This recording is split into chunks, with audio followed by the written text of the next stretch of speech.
Welcome, dear students, lecturers from South Africa and abroad, and hopefully some curious audience members to the inaugural South African String Convention 2020. I feel we are building a community here that we can pull and learn from and interpret and figure out and problem solve together the challenges that we are faced with. Yes, this pandemic, but also the age of technology. I think we've been afforded a great luxury as artists, performing artists, to be allowed time in the 21st century to still impart things and perform and communicate in old-fashioned ways. I am very grateful that I was part of this and hopefully am part of it in the future. South Africa, we are a little bit further behind.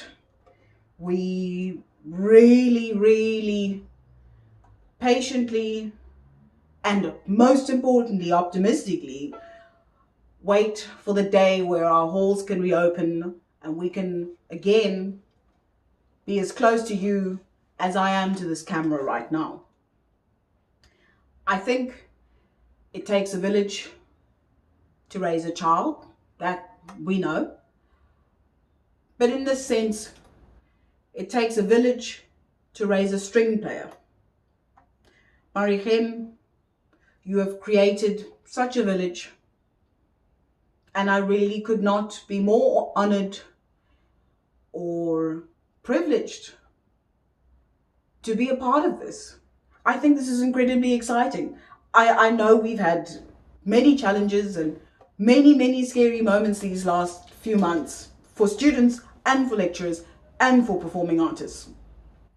But this is in a most unusual time. And usually in unusual times, something wonderful and fantastic in the creative sense tends to happen. The great pressure is being applied to us right now, and we're doing our very best to problem solve where we can, which also allows us to extend ourselves past what we have learned perhaps as teachers now to our students.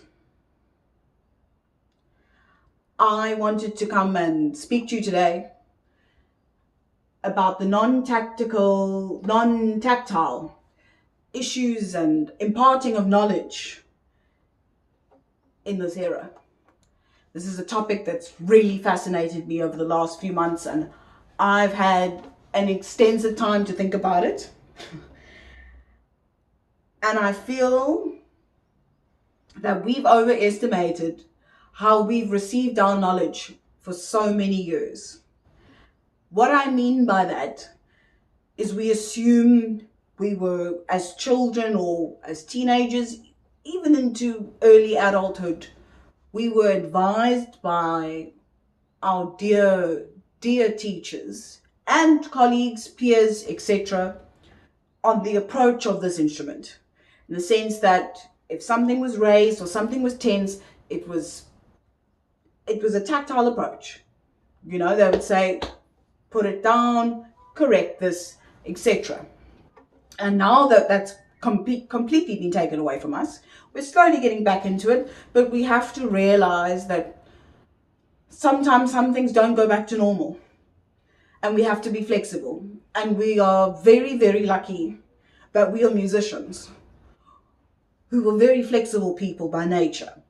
I know perhaps those that are very classically inclined, like myself, perhaps don't feel that we're flexible because we're playing music that was composed 200, 300, 335 years ago, you know. However, we underestimate that we are flexible in the sense that we've overestimated how tactile the relationship between teacher and student really is. If I think back to when I was very young, one of my first teachers, in fact, always, regardless of what I was doing, whether it was good or bad, whether we were about to fix it or we were happy with it, asked me how it felt. This does not just mean emotionally, of course not. How it felt in my body. If it feels good, most importantly, and it sounds good, that is a marriage destined not to fail. If, however, perhaps you're able, especially as a student, to communicate the music, but you still feel tension in your body, being in the same room allows it to be easier for us as teachers to come and examine, identify, analyze, criticize, and problem solve with you. However, we forget that the other side, and possibly the most important side of our learning, was done at home. And the way we could identify that was a mirror, if we were lucky enough to have one, either big enough or in the right place that we could use it. But most importantly, we used our ears. It had to sound good. But that was never at the expense or a compromise was made with regards to how it felt. Of course, when you're younger, I feel teachers are more insistent, which they have to be. Because as children, our capacity to concentrate is limited in the sense that you can tell us 3 times and we can do it for 5 minutes and then we might wander off. Believe me, as adults, I don't believe much has changed. However, we have the ability, if we need to focus and work and make sure we walk out with a solution. I think something that we need to address is that we've received our information either from the greats who have long since passed away, or from violinists that we watch now. It's on the screen. Some of the most incredible and inspiring artists I know, I have never seen perform live. Have I learned from them? Absolutely. How have I done this? I've analyzed. And what made me analyze, which I think is our responsibility as teachers now more than ever, is encourage our students to have an inquiring mind. It is the biggest tool we're going to use now. And we have to use now. And if we have students that produce great results, but don't often truly consider what it is they're producing, and they have a natural ability, which is amazing, and those who are blessed with it, it's amazing. We all know it makes our lives easier in the beginning. If we don't have that fundamental curiosity, because you never stop learning as a string player, ever, we're really going to struggle, especially as teenagers and beyond, to analyze what it is we're doing and to appreciate it. I don't feel much point in performing a great concert, yet you don't feel very good about it. I don't mean in the sense that you've played perfectly and you've done everything right and you should be very proud of yourselves. But if you have the ability at the end of a performance to say, there's still more I can do, there's still more I can learn, and most importantly, there's still more I can feel physically, that should not only be applied to what happens on stage. That starts in the practice room, it ends on stage. But without that ability, we will not succeed. But we're very lucky in the sense that every single person has the capacity for such a thing. I think back to, I've been very lucky and I've had a broad range of teachers, very different violin schools and systems and methodology. And the one thing they've all shared is making sure I know what it is I'm doing and why I'm doing it. The why is as important as what it is. And I know, and especially if we can encourage this as young as possible, because the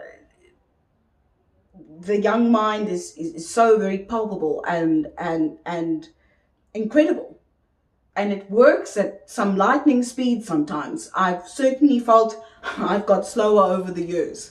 But the information received, it's so quickly absorbed if imparted in the correct way. And I know, although faced with screens, we feel at a disadvantage as student and lecturer because we can't reach out and explain something. However, if it's encouraged that if your student is playing something and something goes wrong, they stop and they analyze themselves.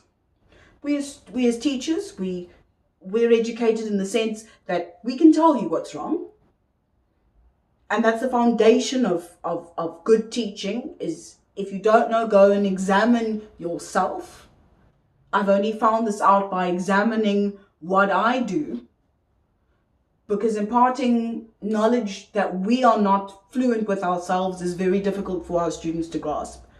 But if our students can give us feedback, or even take it as far as potential solutions for problem solving, we are setting them up to have the ability that regardless of where they are, regardless of what they're doing, they are able to be in control of what it is they are producing.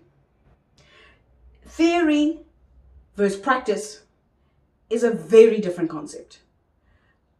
They might sound the same, but there are so many aspects and there are so many different theories and methodologies that are all right, because this is so individual, that we have to embrace the practice of the art of violin playing. I think some of the greatest literature for our instrument and really imparted his life's work is Leopold Auer. Violin playing as I know it has been something that has kept me so fixated on realizing that even back then, when we had incredible violinists like Joachim, like Auer, and like Heifetz around, they had the ability to be able to allow us to see what it is they're doing, and the surety of how their muscles feel, and thus how the music feels. These two are not mutually exclusive. How it feels will bring you to what your musical line will be, what your phrasing will be, how you approach the music, how you think about the music. Because as much as it is reading about when it was written, crucial, understanding the mindset the composer might have been, and most importantly, upholding the value of the music before the self. This will be done by how you feel this incredibly, let me not say the greatest, but one of the greatest instruments. I feel that this is something that we're going to be looking into probably for the rest of our careers, the rest of our students' careers. If they don't go into music, I don't think an inquisitive mind is something not to be cherished. and not something that can benefit overall to whatever it is that you're going to do. But as artists and as people who want to impart the incredible things written, not just how we feel about it, but how it feels, is so crucial. And that is not something that requires tacticity between the student and teacher, but rather an open dialogue where the student has every intention, regardless of how it goes in the lesson, to analyze, to criticize, and to problem solve exactly what it is they're doing. I feel it would be unwise to give particular exercises or examples. There is so much literature, and we all feel slightly different about this. But I really want to stress the point of curiosity.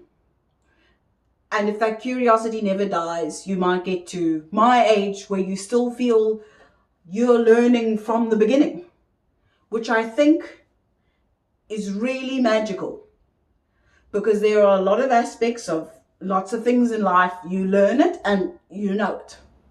Whereas this instrument, you can learn it, you can relearn it, and think to yourself, did I ever know it? Do I know it now? 6 months later, you'll come back and think to yourself, I never did know it. And now I'm finding a new way of how to do it. And this is all with the intention of getting tension and freedom into our bodies. We are never able to impart exactly what it is we want to when some part of us is either physical or psychological, is tense about the work we're going to be producing. Students, push yourselves to take a small time out of what you practice to think about what it is you're producing. Because I can guarantee that in the end, you will succeed beyond your years if you're able to analyze. I think that this is a topic that I would really, really love to speak about for a longer time and hear everybody's opinions about. So please, if you have any questions, I'm not quite sure how we contact one another, but I think the Facebook page, the SACS page, might do the trick. If Marichen would be so kind as to receive your questions, perhaps we have a few days to discuss and go further into what I believe, or at least the material that I use for myself, into this incredibly inspiring moment in your life of self-exploration that I hope really never dies.